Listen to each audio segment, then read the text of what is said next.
अस्सलाम वालेकुम my YouTube family, कैसे हैं आप। उम्मीद करती हूँ आप खैर आफियत से होंगे। आज मैं आपको बनाना सिखाऊंगी कश्मीरी दाल, कश्मीरी मलाई दाल। ये मेरे पास रात का रोस्ट बचा हुआ था जो कि बच्चों ने नहीं खाया था चरगा। आज मैं अपनी चीज़ों को ज़ाया बिल्कुल नहीं करती। मैंने सोचा क्यों ना इससे मज़ेदार और लजीज रेसिपी बनाए जाए। यकीन माने कश्मीरी मलाई दाल जैसा आप एक दफ़ा खाएंगे ना, आपका दिल करेगा आप बार बार खाएं। हाँ, इसके अंदर ना चिकन इंक्लूड ज़्यादा होता है, तो मेरे पास चिकन बचा हुआ था इस तरह, और मैं उसे ज़ाया बिल्कुल नहीं करना चाहती थी। मैंने सोचा क्यों ना इसकी आज मज़ेदार सी लजीज सी दाल बना ली जाए। इसके साथ मैं बनाऊंगी चावल और इसी के साथ मैं बनाऊंगी रशियन ब्रेड।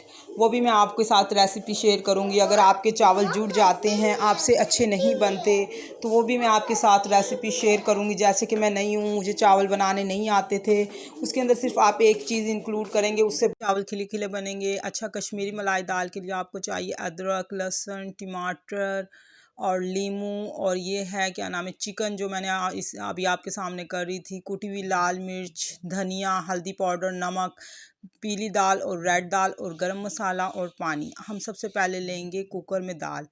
दाल को डालेंगे। मैं इधर बनाने लगी हूँ सिर्फ 2 लोगों की दाल। आप अपने मुताबिक बनाइएगा। मैं इसमें सिर्फ 2-2 चम्मच ले रही हूँ, ज़्यादा से ज़्यादा हर 2.5 चम्मच लूँगी, इससे ज़्यादा बिल्कुल नहीं लूँगी।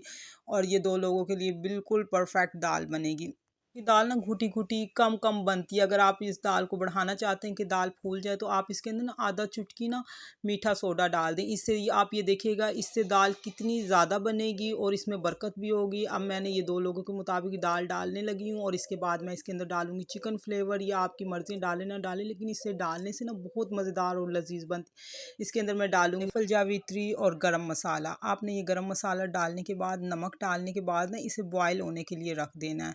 इसके बाद मैं प्रेशर कुकर को करूँगी बंद, और इसके साथ ही अब मैं तैयार करूँगी अपने ये दाल का मसाला। इतने में हमारी प्रेशर कुकर में दाल गलेगी। दूसरी साइड पर हम ना चूल्हे पर ना इसका मसाला तैयार करेंगे। इसको प्रेशर कुकर को अब मैं रख दूँगी दूसरी साइड पर, और अब मैं दाल का मसाला बनाने लगी हूँ। अब मैं लूँगी एक खूबसूरत सी प्यारी सी कढ़ाई। हाँ, आप ना जब भी घी डालें ना पानी सुखा के डालें। मेरी कढ़ाई में ना अभी पानी था, मैंने इसमें डाला है 1.5 चम्मच घी।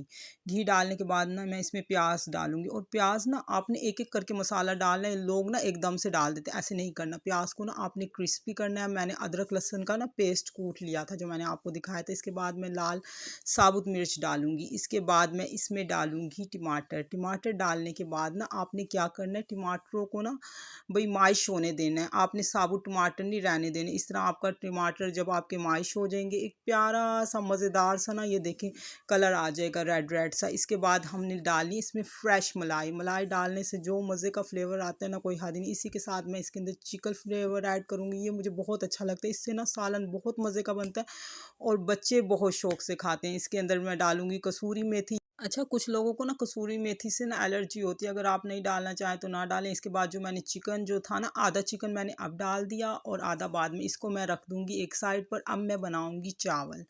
चावल मैं अब बॉयल करने लगी हूँ साथ। अब मैं आपको बताऊँ, जिन लोगों के चावल जुड़ जाते हैं, मेरा मसाला इतने हो गया था तैयार। ये थोड़ा सा मेरा मतलब देर से आपको दिखाया है, और एक साइड पे मेरी दाल हो रही है। तो मैंने आपको बताया था कि चावल जिन लोगों के जुड़ जाते हैं ना, आपने क्या करना है, इसमें ना एक चुटकी ना हल्दी डालनी है। हल्दी डालने से आप यकीन माने, आपके बेशक टोटा चावल भी होंगे ना, वो भी कभी नहीं जुड़ेंगे। क्योंकि मुझे चावल बनाने बिल्कुल नहीं आते थे। फिर मुझे ना किसी औरत ने बताया कि ना आप ना नमक जब डालती हैं, नमक के साथ ना इसमें एक चुटकी चावल डाल दें। एक तो इससे रेस्टोरेंट स्टाइल चावल बनते हैं, और खिलवा एक एक चावल बनता है। अच्छा, इसके साथ जी मेरी दाल हो गई है तैयार। अब मैं प्रेशर और चावलों को करने लगी हूँ दूसरी साइड पर। इधर मैं रखूँगी अपनी कढ़ाई, और अब अपना मसाले को थोड़ा सा गरम करूँगी। ये ना मेरे हाथ जल रहे थे, मैंने ना दाल आपको ऐड होते हुए नहीं दिखाए, प्लीज़ माजरत। क्योंकि ना मेरे बच्चे भी बहुत तंग कर रहे थे। एक ना 2-3 दिन से ना उनकी छुट्टी है, इन्होंने इतना जलील किया हुआ है ना, कोई हद नहीं। अच्छा, मैंने दाल कर दिया ऐड। आप ये देखिए कितनी प्यारी और कितना